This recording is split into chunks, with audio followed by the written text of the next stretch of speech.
J'avais tout juste 16 ans quand le cours de mon existence a pris un virage serré, un virage inattendu. Ma mère et moi avions emménagé dans une petite bourgade nommée Valrennes, un endroit paisible, presque trop calme, niché au creux d'une vallée verdoyante. C'était un changement radical par rapport à la métropole animée où j'avais grandi. Je ne connaissais absolument personne ici. Et personne, absolument personne, ne connaissait mon passé. C'était, je le croyais sincèrement, le but recherché. Une nouvelle vie, une page blanche, une tentative désespérée d'échapper à ce que j'étais, ou du moins, à ce que j'avais été, avant Valrennes. Ma vie était une symphonie de mouvements calculés et d'adrénaline pure. J'évoluais dans une grande ville, une jungle de béton et d'acier, où chaque jour était un défi, un combat, au sens propre comme au figuré. Mes journées étaient scrupuleusement partagées entre les bancs du lycée, où je m'efforçais d'être une élève discrète, et le gymnase, mon véritable sanctuaire, mon ring, car j'étais une athlète de haut niveau. Une championne d'arts martiaux mixtes, le MMA, c'était bien plus qu'un sport pour moi. C'était une philosophie, une discipline de fer qui sculptait mon corps et mon esprit, un exutoire nécessaire à l'énergie qui bouillonnait en moi. J'avais poussé la porte d'un dojo pour la première fois à l'âge de 9 ans. Mon père, un homme sage et observateur, y voyait un moyen de canaliser ma nature un peu trop dynamique. Il disait que j'avais le feu en moi et qu'il fallait lui donner une direction. J'ai commencé par le judo, les prises, les chutes, le respect de l'adversaire. J'ai adoré immédiatement. La rigueur de l'entraînement, la sensation de contrôle, l'apprentissage constant de nouvelles techniques. Puis, vers 12 ans, j'ai découvert le MMA. Un univers fascinant, un amalgame de boxe, de lutte, de jiu-jitsu brésilien, de muay thai. C'était l'épreuve ultime, le défi le plus complet. J'avais trouvé ma véritable passion, mon art. Les entraînements étaient d'une intensité brutale, souvent 2 fois par jour, 6 jours par semaine. Des heures et des heures à frapper dans les sacs, à répéter inlassablement les enchaînements, à perfectionner ma garde, la précision de mes directs, la puissance de mes crochets, la rapidité de mes coups de pied, la fluidité de mes projections, au sol, la technique de mes soumissions. C'était un sacerdoce, une dévotion totale, qui exigeait une condition physique irréprochable, mais aussi une force mentale à toute épreuve. Il fallait être résiliente, tenace, ne jamais douter, ne jamais céder. J'avais gravi les échelons rapidement, accumulant les victoires dans les compétitions locales, puis régionales. À 15 ans, j'avais décroché le titre national dans la catégorie junior, le prestigieux ceinture d'or espoir. Une consécration, le fruit de milliers d'heures de sueur et de sacrifices. Mon coach, un ancien champion lui-même, M. Kervarek, voyait en moi un potentiel immense. Il parlait déjà des circuits professionnels. Ma mère, Catherine, était ma plus grande supportrice et ma plus grande source d'inquiétude. Elle assistait à toutes mes compétitions, le cœur serré, les mains jointes. Elle célébrait mes victoires avec une joie sincère. Mais son regard trahissait toujours une angoisse latente.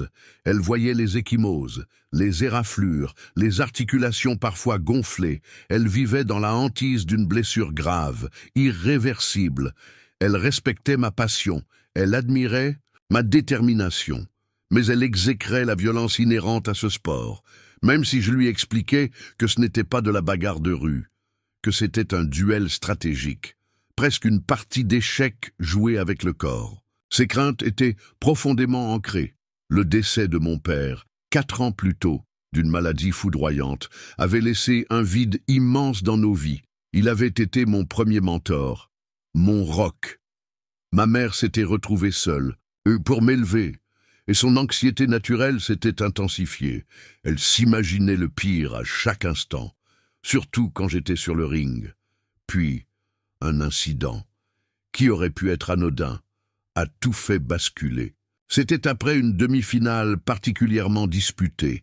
J'avais gagné par décision des juges, un combat très serré. Mon adversaire, une fille connue pour son mauvais caractère, n'avait pas supporté la défaite. Elle m'avait attendu à la sortie des vestiaires, m'avait invectivé, bafouant les règles de respect élémentaires. J'étais resté stoïque, ignorant ses provocations. Mais son entraîneur et quelques-uns de ses supporters s'en étaient mêlés. La situation avait failli dégénérer en échauffourée. Mon coach et quelques officiels étaient intervenus pour calmer les esprits. Ma mère avait tout vu, tremblante, les larmes aux yeux. Ce fut le déclic pour elle, la confirmation de toutes ses peurs. Elle m'a supplié d'arrêter, elle m'a parlé de cette petite ville, Valrennes, où elle avait trouvé une opportunité d'emploi comme infirmière scolaire. Un nouveau départ, loin de la fureur des rings, loin de cette culture qu'elle jugeait toxique. Elle m'a fait promettre, solennellement, que je tirerais un trait sur le MMA, que je rangerais mes gants pour de bon, que je me consacrerais à mes études pour obtenir un vrai diplôme, que je tenterais de me faire des amis normaux, de vivre une adolescence normale, paisible, protégée.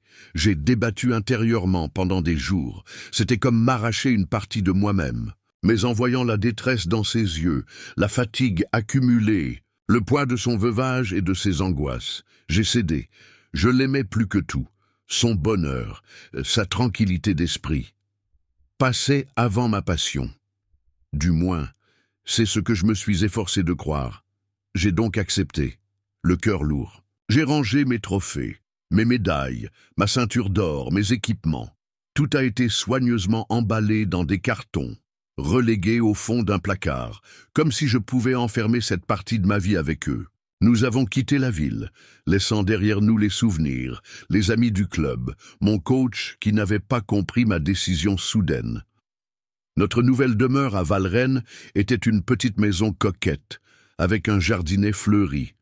Un contraste, saisissant avec notre ancien appartement au 15e étage d'une tour. Le lycée de Valrennes, le lycée des Monts Brumeux, était à l'image de la ville, petit, calme, un peu endormi. Tout le monde se connaissait, ou semblait se connaître. J'étais la nouvelle, l'étrangère, celle qui venait de la grande ville.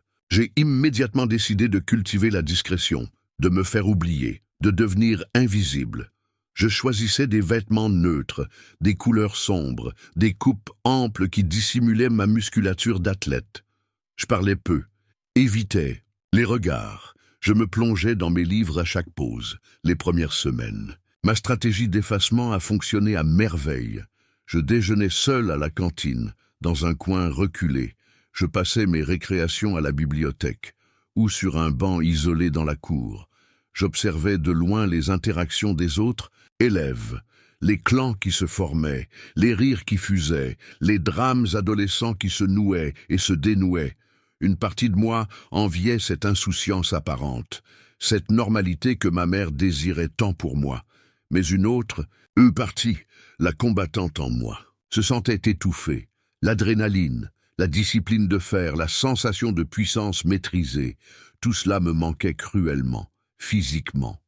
Le soir, enfermé dans ma chambre, je faisais en cachette des séries de pompes, d'abdominaux, de squats. Je pratiquais le shadowboxing dans le silence, visualisant des adversaires imaginaires, juste pour ne pas perdre la main, pour ne pas laisser mes muscles s'atrophier complètement, pour garder une étincelle de ce feu que mon père avait décelé en moi. Ce que je chérissais par-dessus tout, c'était la promesse faite à ma mère, sa paix retrouvée, son sourire moins crispé. Je savais que la moindre incartade, le moindre retour vers mon ancienne vie, la décevrait au plus haut point, anéantirait ses espoirs, et je risquerais de perdre cette nouvelle tranquillité, si durement acquise, si précaire.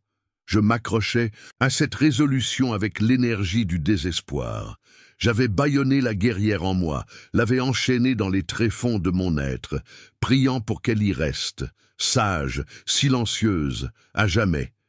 J'allais découvrir, à mes dépens, que certaines chaînes sont faites pour être brisées, et que certains feux ne peuvent être éteints.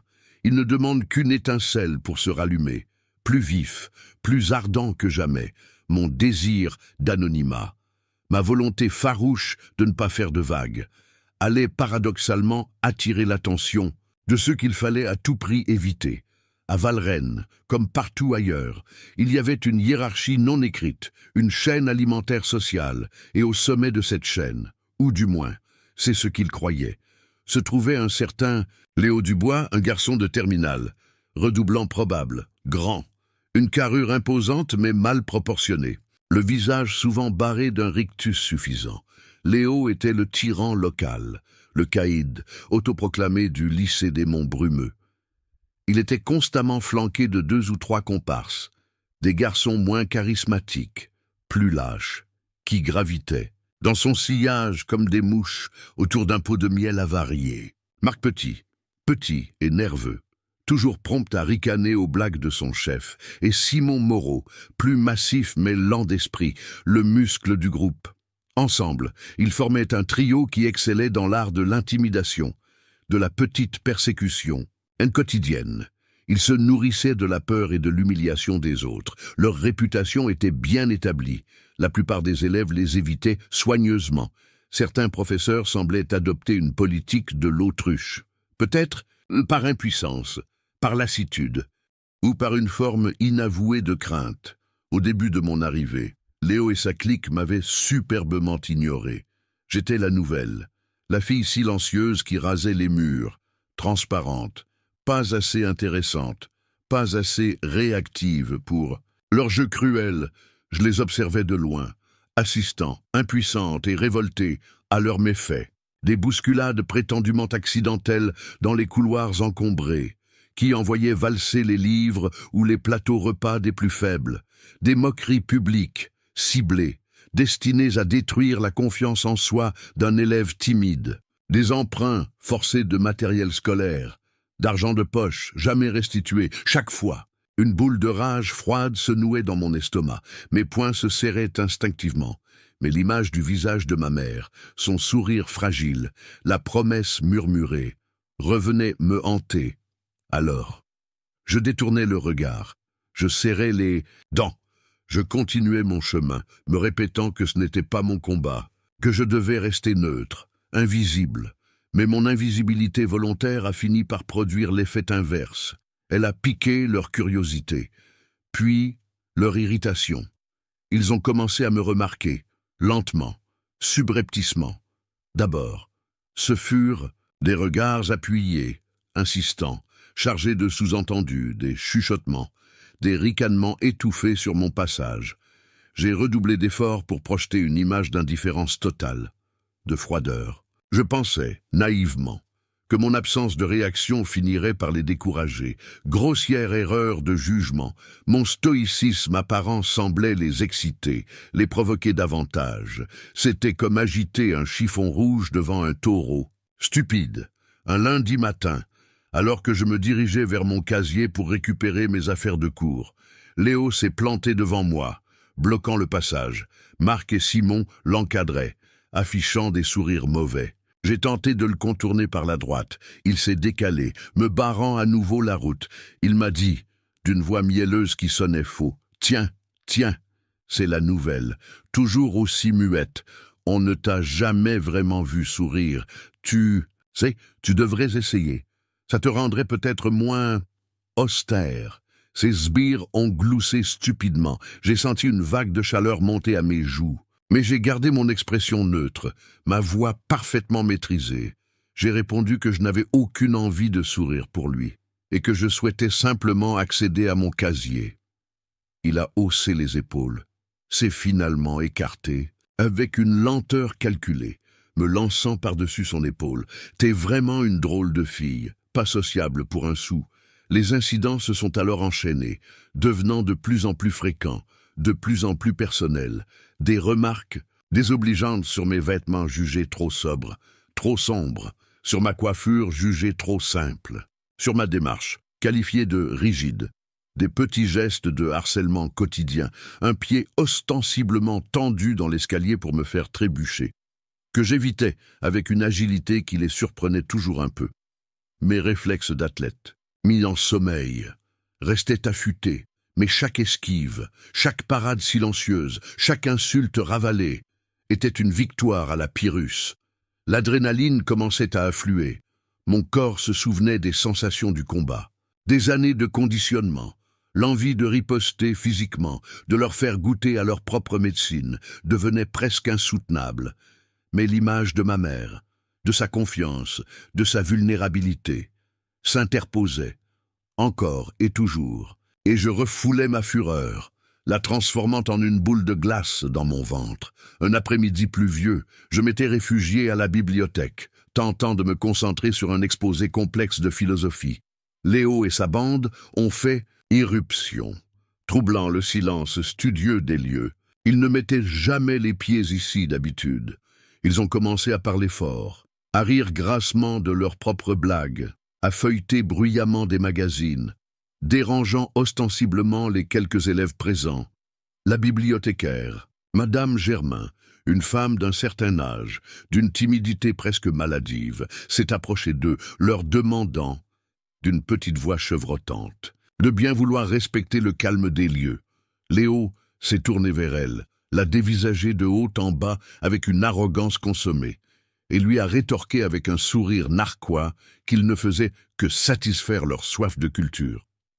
Que c'était bien le rôle d'une bibliothèque. Non, Madame Germain, intimidée, n'a pas insisté. Elle est retournée à son bureau, le visage défait. J'ai ressenti une vague d'indignation, une envie de me lever, de dire quelque chose, mais les chaînes de ma promesse m'ont retenu. J'ai serré les poings si fort sous la table que mes ongles se sont imprimés dans mes paumes. La pression a encore monté d'un cran. Ils ont commencé à me suivre de temps en temps après les cours, à une distance respectable, mais suffisamment près pour que je sente leur présence menaçante dans mon dos. Une forme de torture psychologique, une guerre d'usure. Je pressais l'allure, le cœur battant la chamade, faisant de grands détours pour les semer. Je n'osais toujours rien dire à ma mère, je ne voulais pas l'alarmer, je me persuadais que je pouvais gérer la situation, que j'avais affronté des adversaires, autrement plus coriaces, sur un tatami. Mais ici, les règles du jeu étaient faussées. Il n'y avait pas d'arbitre pour siffler les fautes, pas de round pour reprendre son souffle, pas le moindre soupçon de respect mutuel, juste la cruauté gratuite, l'abus de pouvoir, la lâcheté ordinaire. Mon investissement émotionnel dans la promesse faite à ma mère était devenu une prison. Chaque humiliation subie, chaque moquerie endurée, chaque provocation ignorée, était un nouveau barreau à cette cage invisible. Je me répétais que c'était pour elle, pour sa paix, pour son bonheur. Je sacrifiais mon estime de moi, ma dignité, ma propre tranquillité d'esprit, sur l'autel de son bien-être. C'était un fardeau de plus en plus écrasant, une abnégation qui commençait à me ronger de l'intérieur. Je perdais le sommeil, l'appétit. Mon attention en classe diminuait. La combattante en moi hurlait sa frustration. Et puis, il y a eu l'incident de la cantine, l'agression de trop. Celle qui a fait déborder le vase, qui a marqué le point de rupture. J'étais assise à ma table habituelle, dans mon coin, mangeant sans appétit une portion de frites froides et un morceau de poisson pané. J'ai senti leur approche avant même de les voir. Une sorte de sixième sens développé par des mois de tension. Léo, Marc et Simon sont passés lentement devant ma table. Léo tenait son plateau chargé d'une assiette de spaghettis bolognaise et d'un bol de ce qui ressemblait à une soupe de légumes. J'ai gardé les yeux baissés sur mon assiette, feignant une concentration intense sur le motif de la faïence. J'ai entendu Léo claironner, d'une voix suffisamment forte pour être entendue de toute la cantine. « Regardez-moi ça !» La nouvelle est encore en train de déjeuner en solo. Elle doit vraiment avoir une drôle d'odeur pour que personne ne veuille s'approcher d'elle. J'ai continué à faire comme si de rien n'était, serrant ma fourchette avec une force telle que le métal menaçait de se tordre.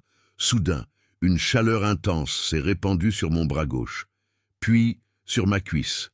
Une douleur aiguë, brûlante, m'a arraché un cri de surprise étranglé. Léo venait de trébucher juste à ma hauteur.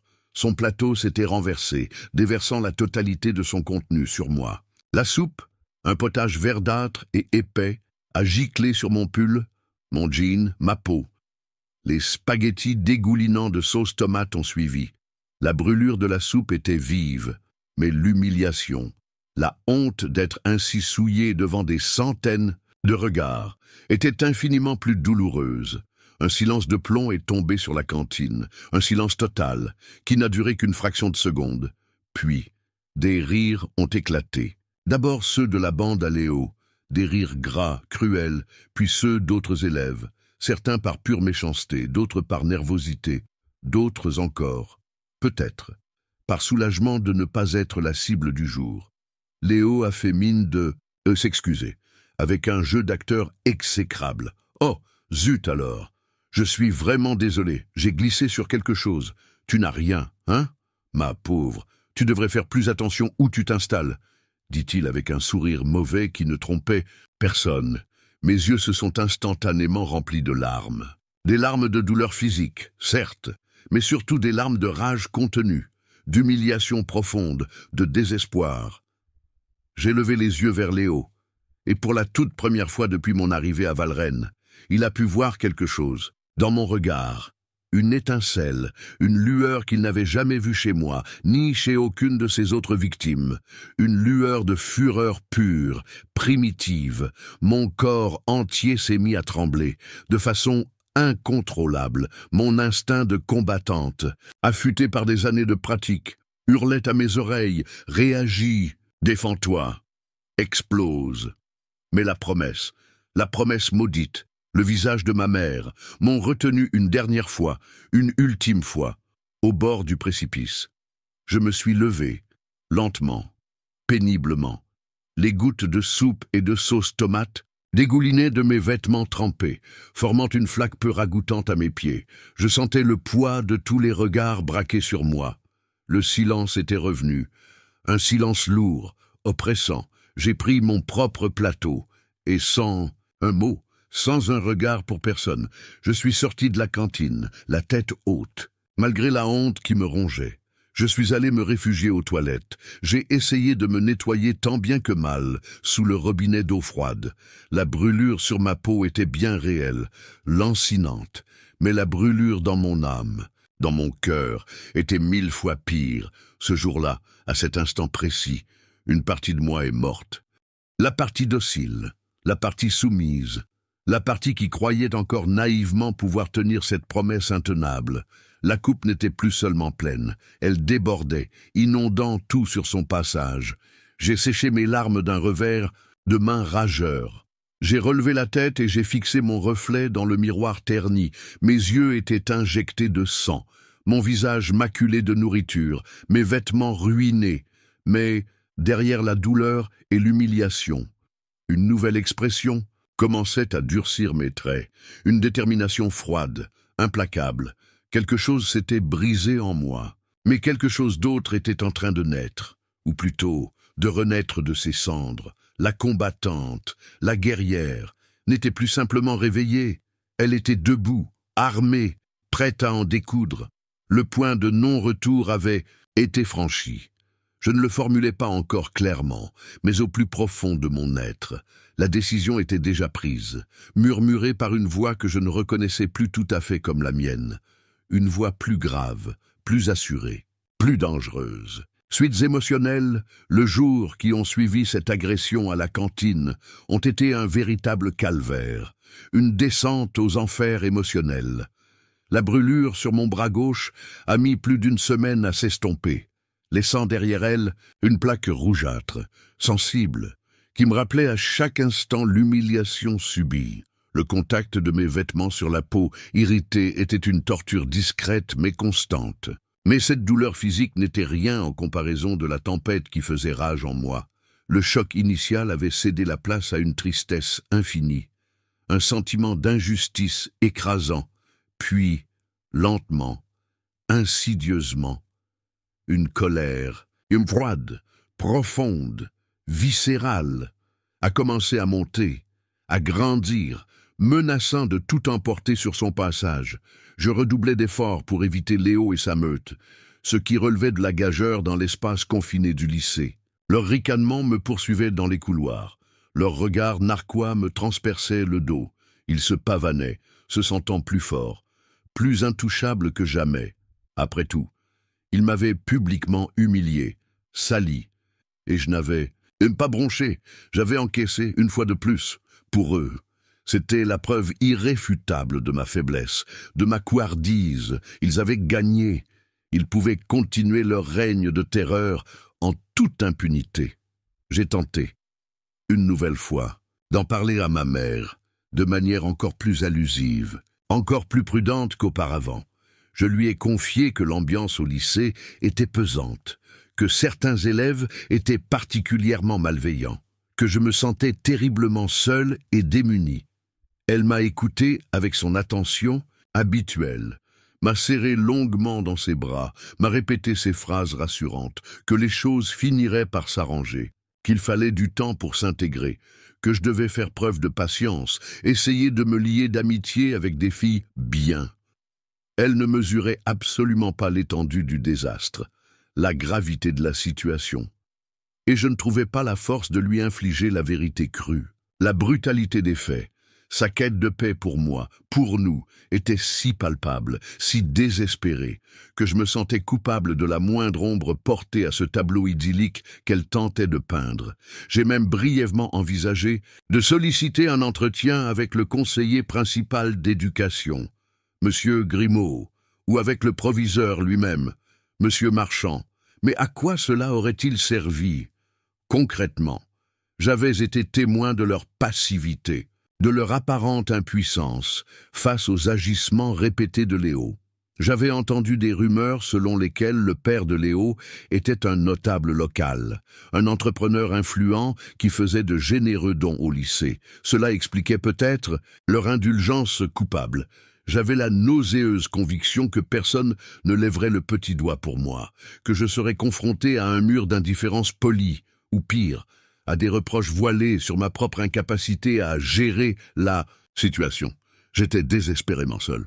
La colère qui m'habitait s'est progressivement muée en une sorte de rage froide, concentrée, presque analytique.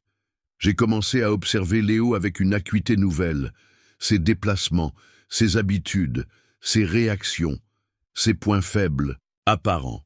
Non pas que je nourrissais déjà un plan de représailles précis, c'était plus instinctif, presque inconscient. Ma nature profonde de combattante reprenait ses droits, analysait l'adversaire, évaluait la menace, cherchait les failles dans sa cuirasse d'arrogance. Et puis, un après-midi de fin de semaine, alors que je rentrais du lycée par un chemin détourné pour éviter toute mauvaise rencontre, j'ai été témoin d'une scène qui a tout fait basculer, définitivement, qui a scellé mon destin et celui de Léo. Je passais à proximité de l'arrêt de bus principal, celui où les collégiens et les plus jeunes lycéens attendaient leur car pour rentrer dans les villages environnants. Léo et ses deux acolytes, Marc et Simon, étaient là. Ils n'habitaient pourtant pas dans cette direction. Leur présence était clairement mal intentionnée. Ils avaient encerclé un petit groupe de filles, des élèves de 6e, peut-être de 5e. Elles ne devaient pas avoir plus de 11 ou 12 ans. Léo les dominait de sa haute taille. Leur parlant, d'une voix fausse et menaçante, j'ai vu la terreur pure dans leurs yeux d'enfant. L'une d'elles s'est mise à sangloter bruyamment. Une autre tremblait de tous ses membres, incapable de prononcer un mot. Léo leur réclamait de l'argent, leur droit de passage, comme il l'appelait cyniquement. Il a arraché un paquet de bonbons des mains d'une petite brune et a commencé à les manger devant elle, avec un sourire sadique. Mon sang n'a fait qu'un tour. Littéralement, une vague de chaleur m'a envahi, suivie d'un froid polaire.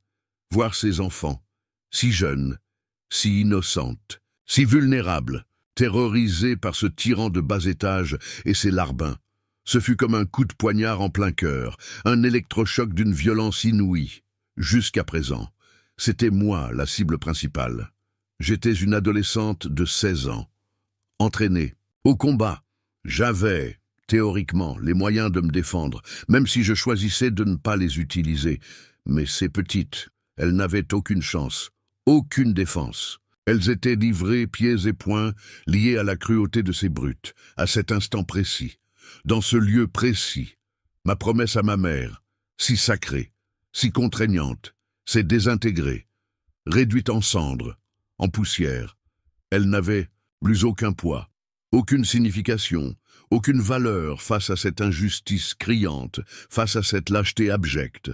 Face à la détresse de ces enfants, je ne pouvais plus, je ne voulais plus, rester passive.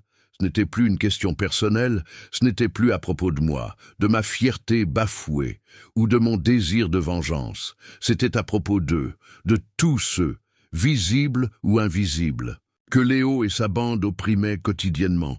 Une clarté nouvelle, tranchante comme une lame de rasoir, s'est imposée à mon esprit, une résolution de fer, inébranlable, a pris possession de tout mon être, la peur, le doute, l'hésitation. Tout cela avait disparu, balayé, remplacé par une détermination froide, implacable, presque effrayante. Je savais, avec une certitude absolue, ce que je devais faire. Ce n'était plus une option, c'était une obligation morale. Un impératif, catégorique, puisque personne d'autre au lycée des Monts Brumeux ne semblait disposé ou capable de mettre un terme à cette tyrannie. Ce serait donc moi seul, ce soir-là. De retour dans la solitude de ma chambre, j'ai ouvert le vieux placard au fond duquel j'avais enfoui les vestiges de mon ancienne vie. J'ai sorti le carton poussiéreux. Je l'ai ouvert. Et j'ai contemplé son contenu, mes bandes de protection, mes protège-dents, mes gants de combat usés, ma ceinture d'or, symbole de tant d'efforts, de tant de victoires. J'ai pris les bandes dans mes mains, le contact du tissu rêche a ravivé des sensations oubliées. Mes mains, ces mains qui avaient appris l'art de frapper, de bloquer, de parer, de soumettre. Elles n'étaient pas destinées à rester inertes, croisées sur mes genoux. Elles étaient faites pour agir, pour défendre. La décision était scellée, définitive. Léo Dubois allait recevoir une leçon magistrale, qu'il ne serait pas prêt d'oublier. Et moi, j'allais enfin, redevenir celle que j'étais réellement, une combattante. Mais cette fois, mon combat n'aurait pas pour enjeu un titre ou une médaille. Il aurait pour enjeu quelque chose d'infiniment plus précieux. La justice, la dignité, la liberté. Une fois ma résolution arrêtée, un calme étonnant, presque contre nature, s'est installé en moi. Ce n'était pas la précipitation fébrile d'une vengeance impulsive que je préparais. Non, ce serait une action mûrement réfléchie, stratégiquement élaborée, presque clinique dans son exécution. Mon esprit de combattante, si longtemps muselé, si longtemps affamé, s'est remis en marche avec une vigueur décuplée. Il a commencé à disséquer la situation, à analyser chaque paramètre, chaque variable, chaque scénario possible. La première étape, évidente, impérative, était de retrouver ma condition physique optimale, en grand secret, bien entendu. Ma mère ne devait se douter de rien. Son inquiétude aurait été un obstacle de plus, inutile, contre-productif. Alors, chaque matin, bien avant l'aube, tandis que la maison était encore plongée dans le silence et l'obscurité, je m'éclipsais discrètement. Je partais courir dans les sentiers forestiers qui entouraient Valrennes, des kilomètres et des kilomètres, pour reconstruire mon endurance, mon souffle, ma résistance. Le soir, une fois ma mère couchée, ma chambre se transformait en salle d'entraînement clandestine, pompes, tractions, abdominaux, squats, burpees. Je sollicitais chaque groupe musculaire, avec une intensité croissante, et surtout, des heures de shadowboxing, face à mon reflet dans la vitre de la fenêtre. Je visualisais Léo, ses attitudes, ses provocations, ses mouvements lourds et prévisibles, sa tendance à attaquer de manière désordonnée, ses nombreuses ouvertures, ses faiblesses béantes. Je savais pertinemment que je ne pouvais pas me contenter de l'agresser par surprise, dans un coin sombre. Ce ne serait ni honorable, ni particulièrement dissuasif à long terme. Il fallait une confrontation, une explication, publique, éclatante, pour que le message soit limpide, indiscutable, pour que tous les élèves du lycée des Monts Brumeux comprennent, une bonne fois pour toutes, que le règne de terreur de Léo Dubois était révolu, terminé. Il était crucial que ce soit lui qui initie l'affrontement final, ou du moins qu'il en ait l'illusion, pour qu'il ne puisse pas ensuite se poser en victime. J'ai donc commencé à modifier subtilement mon attitude au lycée. Une transformation progressive, presque imperceptible au début. Je ne baissais plus systématiquement les yeux lorsque je croisais Léo ou sa bande. Je soutenais leur regard, calmement, froidement, sans aucune trace de provocation, mais aussi sans la moindre once de crainte. Ce simple changement semblait les déconcerter, les irriter au plus haut point. Ils n'étaient pas habitués à une telle audace, surtout de ma part, la fille silencieuse, la proie facile. J'ai intensifié mon observation de Léo, j'ai étudié ses routines, ses lieux de prédilection pour ses basses œuvres, la cour de récréation, pendant la pause de midi, semblait être son terrain de jeu favori, son théâtre personnel. C'est là qu'il se mettait en scène, qu'il paradait, qu'il affirmait sa prétendue supériorité. Ce serait donc là, devant des centaines de témoins potentiels, que la confrontation aurait lieu. Mon objectif n'était absolument pas de le blesser grièvement, ni de lui infliger des souffrances inutiles. Ma vengeance, si on pouvait l'appeler ainsi, ne serait pas motivée par la cruauté, mais par la justice. Il s'agissait de le neutraliser, de le désarmer, de lui ôter son pouvoir de nuisance, de le ridiculiser. Peut-être de la même manière qu'il avait humilié tant d'autres avant moi, mais avec une différence fondamentale. Ma victoire ne reposerait pas sur la force brute ou l'intimidation, mais sur la technique, la maîtrise, l'intelligence du combat. J'ai passé en revue, mentalement, toutes les techniques de combat que M. Kervarek m'avait enseignées pendant des années. Les clés articulaires, les étranglements sanguins ou respiratoires, les projections, les immobilisations au sol. Je cherchais les options les plus efficaces pour maîtriser un adversaire plus grand et plus lourd, sans lui infliger de dommages. Permanent, une soumission propre, nette, incontestable, voilà ce que je visais. J'ai également consacré beaucoup de temps à anticiper les conséquences de mes actes. Que se passerait-il après? Serais-je exclu du lycée? Ma mère serait-elle anéantie, furieuse, déçue? C'était plus que probable. Mais le jeu, me semblait-il, en valait la chandelle. Je ne supportais plus de vivre dans cette atmosphère délétère, empoisonnée par la peur et la soumission, et je refusais de laisser les autres, surtout les plus jeunes et les plus vulnérables, continuer à la subir. J'ai choisi le moment propice avec un soin méticuleux, pas un jour pris au hasard. Il me fallait une étincelle. Une provocation de trop de la part de Léo, et je savais, avec une certitude absolue, qu'elle ne tarderait pas à venir. Son arrogance était telle, sa confiance en sa propre impunité si ancrée, qu'il ne pouvait s'empêcher de chercher constamment de nouvelles proies, ou de s'acharner sur les anciennes, surtout sur celles qui osaient lui tenir tête, même silencieusement, durant toute cette phase de préparation clandestine. Je me sentais revivre, renaître.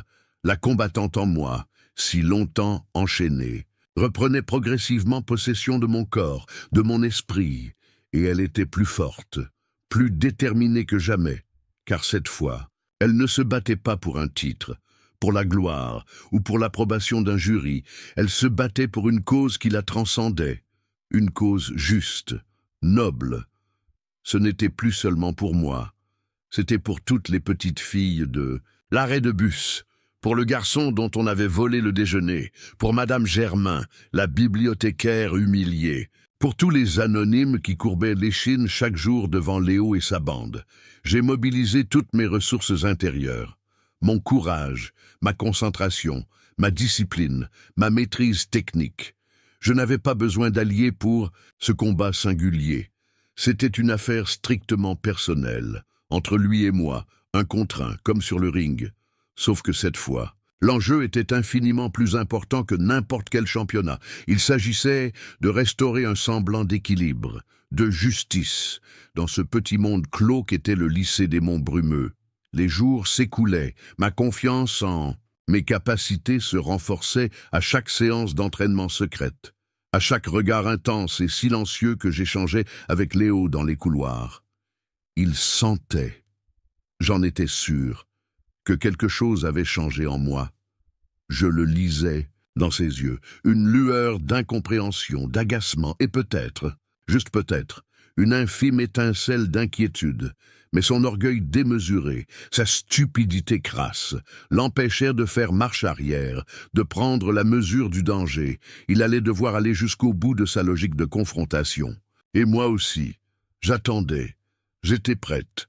La tempête couvait. Et j'étais prête à la déchaîner, ou plutôt, à la guider. Avec la précision d'un chirurgien et la force tranquille d'une conviction inébranlable. Le jour fatidique. Celui que j'avais tant attendu et préparé, arriva environ 10 jours après ma décision irrévocable. C'était un jeudi, un de ces jours de printemps faussement doux, où le soleil brille, mais où un vent frais vous rappelle que l'hiver n'est pas si loin. La pause déjeuner battait son plein. La cour du lycée grouillait d'élèves. Les conversations fusaient, les rires éclataient. Une cacophonie ordinaire. J'étais assise sur un banc de pierre un peu à l'écart, près du vieux chêne, feignant de lire un manuel de physique-chimie, en réalité. Chacun de mes sens était aux aguets, tendu à l'extrême. J'attendais le signal. L'élément déclencheur. Léo et sa petite cour, Marc et Simon, firent leur entrée dans la cour. Avec leur démarche arrogante habituelle, ils balayaient l'assemblée du regard, cherchant visiblement une distraction, une proie facile pour leur ennui. Le regard de Léo finit par accrocher le mien. Je ne sciais pas. Je soutins son regard, calmement, froidement. Un léger sourire narquois étira ses lèvres. Il se dirigea alors droit sur moi, d'un pas lent et délibéré, ses 2 acolytes lui emboîtant le pas comme des chiens fidèles. Je refermai mon livre, lentement, très lentement. Je savais que le moment était venu. Mon cœur battait un peu plus vite, non pas de peur, mais d'une excitation contenue, d'une anticipation presque joyeuse. Il s'arrêta à moins d'1 mètre de moi, me dominant de toute sa hauteur. Ses yeux me jaugeaient avec mépris. Alors, la nouvelle, la muette, elle a enfin décidé de lever le nez de ses bouquins. Ou peut-être qu'elle a juste appris à regarder les gens en face. C'est nouveau, ça, dit-il, d'une voix forte, destinée à attirer l'attention des élèves alentour. Plusieurs conversations s'interrompirent. Des têtes se tournèrent dans notre direction. Un silence relatif commença à s'installer. Je me levai de mon banc, faisant face à Léo. Je restai silencieuse quelques secondes encore, le laissant savourer son petit effet. Il poursuivit, se rengorgeant. « Tu sais, franchement, je te préférais avant. Quand tu baissais les yeux comme une fille soumise, ça te donnait un air moins arrogant, moins prétentieux. » Il fit un pas de plus vers moi, envahissant mon espace personnel, tentant de m'impressionner par sa masse physique. Tu commences sérieusement à me taper sur les nerfs avec tes grands airs et tes regards de défi. Il faudrait peut-être que je te rafraîchisse la mémoire, que je te redonne une petite leçon de modestie, comme la dernière fois, avec la soupe. Tu t'en souviens? J'espère, hein? Un rictus cruel déforma son visage. C'est à cet instant précis que je choisis de parler. Ma voix était claire, posée, sans la moindre trace de tremblement, mais chargée d'une intensité, d'une autorité nouvelle qui sembla le surprendre, le décontenancer un instant. J'articulai distinctement chaque mot. « Léo, tes leçons sont terminées, définitivement terminées. Le harcèlement, les intimidations, les humiliations, tout ça, ça s'arrête ici. Et maintenant ?» Un murmure d'incrédulité parcourut la foule d'élèves qui s'étaient maintenant amassés en cercle autour de nous. Léo parut interloqué une fraction de seconde. Une lueur de surprise fugitive passa dans ses yeux. Puis, il éclata d'un rire bruyant, forcé, un rire méprisant et mauvais. « Toi, tu vas m'arrêter, moi. Mais tu te prends pour qui, au juste, espèce de petite folle ?» Il me gratifia d'une bourrade violente à l'épaule droite. Une poussée qui aurait normalement envoyé n'importe quelle fille de mon gabarit valser quelques mètres plus loin. Mais j'étais prête, ancrée au sol, comme un roc, mes jambes fléchies, mon centre de gravité abaissé. Je n'ai pratiquement pas bougé d'1 centimètre. J'ai simplement absorbé le choc. Sa surprise se mua instantanément en une colère noire. Son visage s'empourpra, il grogna, presque comme un animal. « Ah, Tu cherches vraiment les ennuis. Hein, ma pauvre fille, tu vas les trouver. Et plus vite que tu ne le penses. Il leva sa main droite, large et calleuse, pour me gifler ou me frapper. Son geste était ample, télégraphié, prévisible. Le genre d'attaque brute et désordonnée que ferait un bagarreur de rue sans aucune technique. C'est là que des années, des milliers d'heures d'entraînement intensif, prirent le relais. Mon corps réagit avec une vitesse et une précision fulgurantes. Avant même que mon cerveau n'ait eu le temps de donner l'ordre conscient, j'esquivais son coup avec une facilité déconcertante. Un simple pivotement du buste sur mes appuis. Sa main massive fendit l'air, passant à quelques millimètres de mon visage. Déséquilibré par la force de son propre élan, il trébucha légèrement en avant, créant l'ouverture que j'attendais, avant qu'il n'ait eu la moindre chance de se rééquilibrer ou d'enchaîner avec une autre attaque. J'ai agi, pas de coup de poing spectaculaire, pas de coup de pied acrobatique digne d'un film d'action. Juste de la technique pure, éprouvée, efficace. J'ai saisi son poignet droit tendu. Avec ma main gauche, j'ai simultanément engagé ma hanche droite, utilisant son propre poids et son mouvement vers l'avant contre lui. J'ai appliqué une projection de hanche classique, un no-goshi parfaitement exécuté. Il a été soulevé de terre, a décrit une courte parabole dans les airs. Avant de s'écraser lourdement sur le dos, le souffle coupé, le choc de la chute sur le sol dur de la cour lui arracha un cri rauque de surprise et de douleur mêlée. Il tenta de se relever aussitôt, la rage et l'humiliation déformant ses traits, mais je ne lui en laissai pas le loisir. J'étais déjà sur lui, tel un félin sur sa proie. J'ai contourné sa garde embryonnaire et j'ai pris une position montée, assise à califourchon sur son torse, bloquant ses bras avec mes genoux et mes mains, contrôlant totalement son corps avec le mien, exactement comme M. Kervarek me l'avait enseigné des centaines de fois.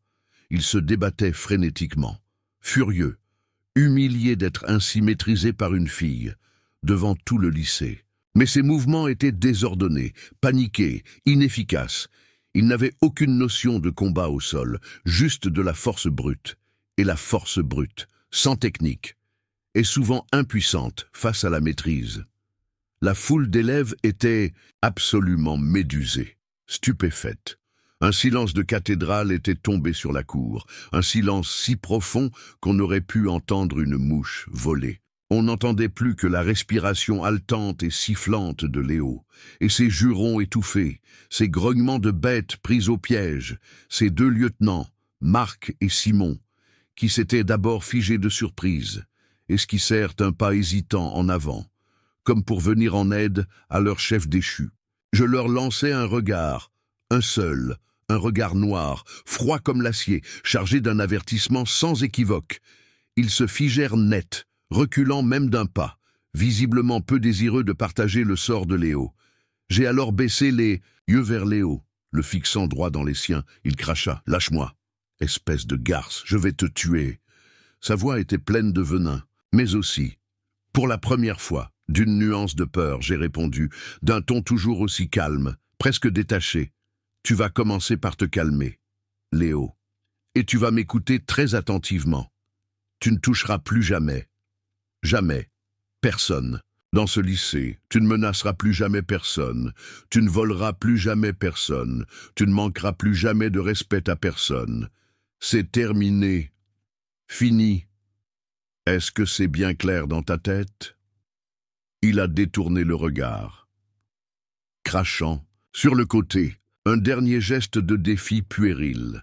Mais ses yeux fuyaient les miens. Il trahissait une peur nouvelle. Une peur qu'il n'avait sans doute jamais ressentie auparavant. La peur de celui qui a enfin rencontré plus fort que lui, non pas en termes de masse musculaire, mais en termes de compétence, de volonté, de détermination. J'ai maintenu la position dominante et la pression sur son torse quelques longues secondes supplémentaires, pour m'assurer que le message était bien ancré, bien imprimé dans son cerveau lent. Puis, d'un mouvement fluide et contrôlé, je l'ai relâché et je me suis relevé, me remettant debout avec souplesse. Je l'ai regardé se relever à son tour, péniblement, se tenant le poignet endolori, le visage congestionné par la honte et la colère impuissante.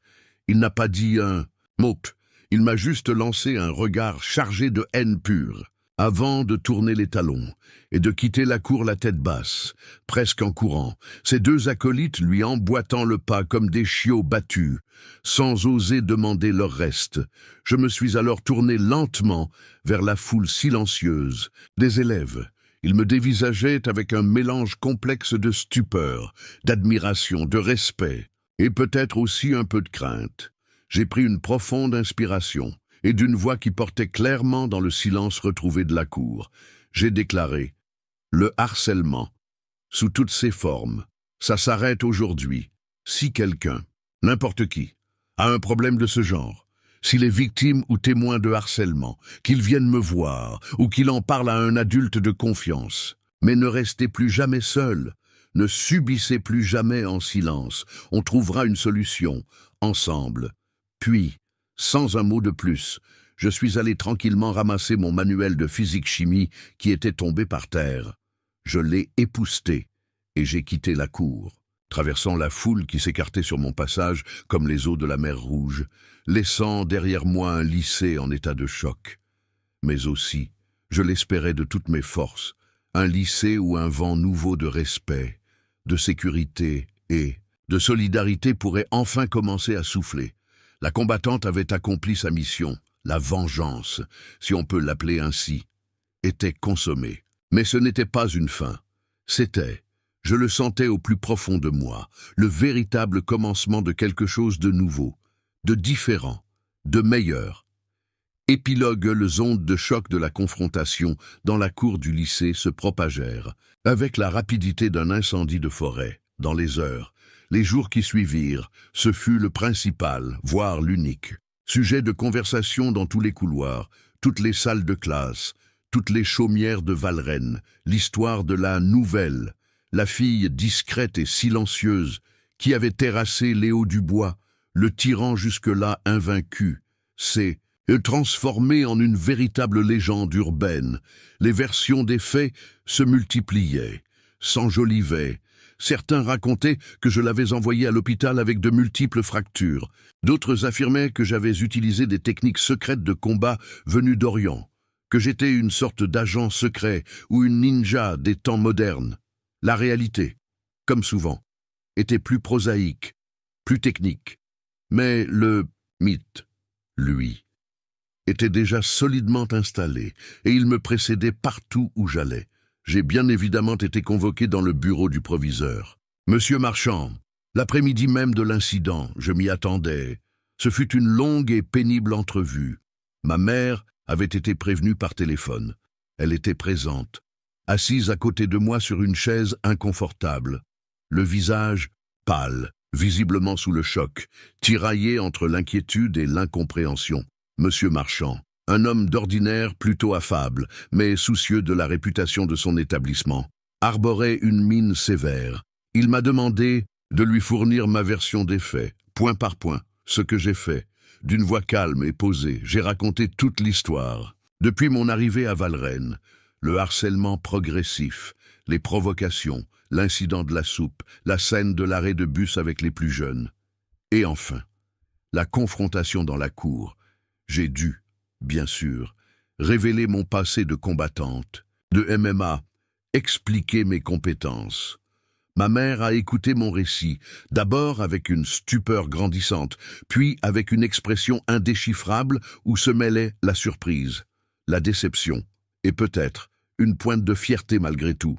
Quand j'eus terminé mon exposé, un long silence s'installa dans le bureau directorial. Monsieur Marchand se caressait le menton. Visiblement embarrassé, il a fini par admettre, à demi-mot, que le comportement de Léo Dubois posait un problème, récurrent depuis plusieurs années, que de nombreux avertissements verbaux et écrits lui avaient été adressés. Sans grand résultat tangible, il a souligné qu'il ne pouvait, en aucun cas, cautionner le recours à la violence au sein de son établissement, quelles que soient les circonstances. Mais, compte tenu du contexte de harcèlement avéré que j'avais subi, et du fait que j'avais manifestement agi en état de légitime défense après une provocation directe et physique de la part de Léo. Il avait décidé de faire preuve d'une relative clémence. Il n'y aurait pas d'exclusion, ni de sanctions disciplinaires majeures. Juste un avertissement solennel consigné dans mon dossier scolaire, et l'obligation de rencontrer régulièrement la conseillère d'orientation psychologue du lycée, Madame Pelletier, pour travailler sur la gestion de mes émotions et de mon agressivité. L'ironie de la situation ne m'a pas échappé. En quittant le bureau du proviseur, ma mère ne m'a pas adressé la parole. Le trajet en voiture jusqu'à la maison s'est fait dans un silence de plomb. Ce n'est qu'une fois arrivée dans l'intimité de notre salon qu'elle a enfin parlé. Sa voix était brisée par l'émotion. Elle n'était pas en colère, du moins, pas contre moi. Elle était triste, profondément triste que j'ai dû endurer tout cela en silence, que j'ai dû en arriver à de telles extrémités pour me faire respecter. Triste aussi que j'ai trahi ma promesse, même si elle commençait à comprendre pourquoi. Elle m'a prise dans ses bras, longuement, et elle a pleuré. Puis, elle m'a avoué, avec une franchise qui m'a touché, qu'une petite partie d'elle se sentait aussi fière, fière de mon courage, de ma force de caractère, de ma capacité à me défendre et à protéger les plus faibles. Notre relation, ce jour-là, a franchi une nouvelle étape. Elle s'est approfondie, s'est nourrie d'une honnêteté et d'une compréhension mutuelle nouvelle. Au lycée, l'atmosphère s'est transformée de manière spectaculaire, presque du jour au lendemain. Léo Dubois est revenu en cours après 3 jours d'absence, prétextant une grippe, mais il n'était plus le même homme, ou plutôt le même adolescent. Il marchait la tête basse, fuyait mon regard et celui des autres. Son arrogance s'était évaporée, remplacée par une discrétion craintive. Sa petite bande de suiveurs s'est naturellement dissoute. Marc et Simon, sentant le vent tourner, ont cherché à se faire oublier. Plus personne ne voulait être associé au tyran déchu. Son règne de terreur avait pris fin, brutalement, définitivement. Les autres élèves, eux, ont commencé à me considérer sous un jour nouveau. La peur et la méfiance avaient cédé la place au respect, à l'admiration, et pour beaucoup, à une immense gratitude. Plusieurs d'entre eux, des garçons et des filles de toutes les classes, sont venus me trouver discrètement au début, puis de manière plus ouverte, pour me raconter leurs propres expériences de harcèlement, pour me demander conseil, ou simplement pour me remercier de ce que j'avais fait, pour avoir osé briser la loi du silence. Je suis devenu, sans l'avoir réellement cherché ni désiré, une sorte de protectrice officieuse, de médiatrice, de grande sœur pour les plus jeunes, la justicière du lycée des Monts Brumeux. Ce n'était pas un rôle facile à assumer tous les jours, mais je l'ai accepté. Avec humilité et détermination, j'ai aidé à désamorcer plusieurs conflits naissants. J'ai encouragé les victimes de harcèlement à parler, à ne plus avoir honte, à chercher de l'aide auprès des adultes compétents. J'ai travaillé en étroite collaboration avec Madame Pelletier, la conseillère d'orientation, non pas pour gérer mon agressivité, mais pour mettre en place des ateliers de prévention contre le harcèlement, des groupes de parole, des actions, de sensibilisation. Mon passé de championne de MMA n'était plus un secret pour personne. Mais au lieu d'être une source de problèmes ou de stigmatisation, il est devenu un atout, un levier. J'ai même fini par accepter, à la demande de plusieurs filles et de certains professeurs, d'animer un petit club d'initiation à la self-défense après les cours, une fois par semaine, pour leur apprendre quelques gestes de base, mais surtout pour leur donner confiance en elles, leur apprendre à affirmer leurs limites, à se protéger, physiquement et mentalement. Les années ont filé. J'ai obtenu mon baccalauréat avec mention. J'ai quitté Valrennes pour poursuivre des études universitaires de droit. Mais cette expérience, ces quelques mois qui ont changé ma vie et celle de tant d'autres au lycée des Monts Brumeux, m'ont marqué au fer rouge. Ils ont façonné la femme que je suis devenue. J'ai compris, durement, que cacher une partie essentielle de soi-même, même avec les intentions les plus louables du monde, n'est jamais une solution durable, et que nos talents, nos forces, quelles qu'elles soient, ne doivent pas être enfouies ou reniées, mais au contraire, cultivées et utilisées, surtout pour se mettre au service des autres, pour défendre les plus vulnérables. Aujourd'hui, je suis avocate, spécialisée dans la défense des droits de l'enfant et la lutte contre toutes les formes de harcèlement, en milieu scolaire et ailleurs. J'ai donné d'innombrables conférences dans des écoles, des collèges, des lycées.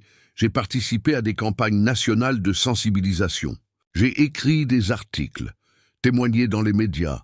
J'ai raconté mon histoire personnelle des centaines de fois, non pas par narcissisme ou pour me glorifier, mais pour tenter de donner de l'espoir, pour montrer qu'il est possible de briser le cycle infernal de la peur et de la violence, que chaque individu, même le plus isolé, le plus silencieux, possède en lui une force insoupçonnée, la force de se relever, de dire non et de changer le cours des choses, la vengeance que j'avais exercée ce jour-là, dans la cour ensoleillée du lycée des Monts Brumeux, n'était pas une fin en soi, elle n'était que le catalyseur, l'étincelle qui avait permis un changement bien plus profond, bien plus vaste, pour moi, pour mes camarades de l'époque, et j'ose l'espérer, pour beaucoup d'autres jeunes vies que j'ai pu croiser et modestement aider par la suite, la véritable victoire, la plus belle, la plus durable, n'a pas été de mettre Léo Dubois à terre ce jour-là, mais de réussir à me relever moi-même de mes propres cendres et d'aider d'autres à trouver la force de faire de même. La paix, la sérénité que ma mère avait tant désirée pour moi en venant à Valrennes, je les ai finalement trouvées, non pas en fuyant mon passé ou en me cachant, mais en combattant, avec mes armes, pour ce qui me paraissait juste, et en embrassant pleinement, totalement, toutes les facettes de ma personnalité, y compris celle de la combattante, dans tous les sens du terme. Et cela, ce cheminement intérieur, cette acceptation de soi, a changé d'innombrables vies, à commencer par la mienne, profondément et pour toujours.